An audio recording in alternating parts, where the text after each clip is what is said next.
અને આજ કરતાં 70 વર્ષ થઈ ગયા અને આજે અમારા લગ્ન જીવનનો દિવસ છે. કોઇન્સિડન્ટલી 12મી માર્ચ અને આજે માતાજીએ ચોરવાડના સર્વે આપણા કુટુંબીજનો કહીશ, ચોરવાડના માણસો નહીં, આ બધું અમારું એક કુટુંબ છે અને કુટુંબીજનો અહીંયા પધાર્યા છે અને મને ખૂબ એનો આનંદ થાય છે.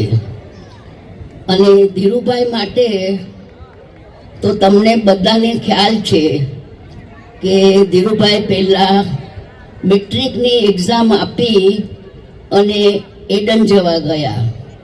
એડન ગયા ત્યાં એમનું રિઝલ્ટ આવ્યું કે તમે પાસ થઈ ગયા છો એમ એમના બાપુજીએ મેસેજ મોકલાવ્યો.